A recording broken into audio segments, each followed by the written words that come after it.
Good morning. Walk through the Word with me, or walk through my life with me. Yesterday, I shared that the enemy had been using my mouth, and he had been causing me to say and do things that were being misinterpreted, and they were going against what God had promised me, like they weren't working for the promise that God had given me. And I was so thankful for that wisdom, and I shared that with y'all, that when I'm weak, then he is strong. So his grace is sufficient. All those things. Then I came home from work yesterday, and my son had done all the laundry. He had done the dishes. He had cleaned the sink out. Like, these are not things that he normally does. You can come at me if you want to, but these are not things he normally does. He's 18, and for some reason he felt led to do that. And he was like, well, I felt like maybe you could come home and you could work on your book, and you didn't have to worry about all this. And that just blessed my heart so incredibly much. And so then I went to the war room, which is a tiny space in my closet that I don't use as much as I used to because the floor is kind of weak, which is another story. But so I come out to the shed often.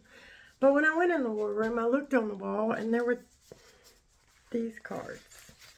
Now, I'm going to read the scriptures to you because what the enemy was using my mouth to do was contrary to what God had promised me, or it was working against what God had promised me. The ultimate promise from the bush, the one I shared with y'all, my daughter wrote a few weeks ago, and the one that the Lord has reignited my heart to pray for, the one I've been waiting on for 6 years. And so I looked over, and these are the things that the Lord brought to my attention. It blessed my heart so much. So I want to encourage you today with the same scriptures the Lord encouraged me with. And the first one is 1 Corinthians 2:11. No one can know a person's thoughts except that person's own spirit. And no one can know God's thoughts except God's own spirit. And we have received God's spirit so we can know the wonderful things that God has freely given us. And then Exodus 14:13 through 14. Do not be afraid. Just stand firm and see the salvation of the Lord, which he will accomplish. And then I just had these two scriptures written down, so I'm going to read them. Where are they at? Psalm 66:19. But certainly God has heard me. He has attended to the voice of my prayer. And then finally, Jeremiah 33:14. Behold, the days are coming, says the Lord, that I will perform that good thing which I have promised.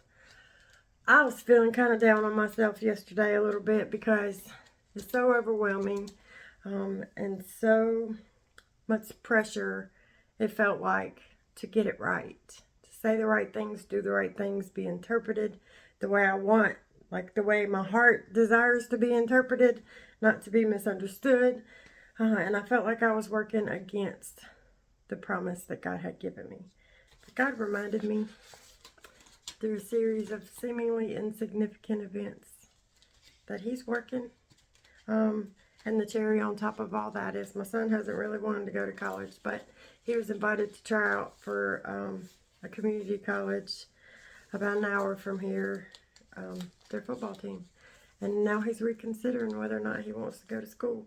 And that just blesses my heart because I know that God has a beautiful future for him.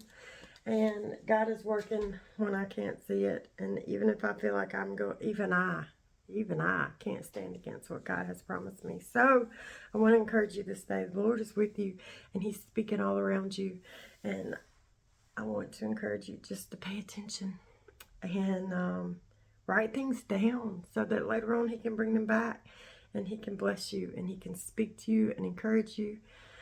God is so good, so good, and we have this ability to remember the ways he's been good if we'll just be faithful to remember. But since we forget so easy, write it down. That is such a blessing to my heart.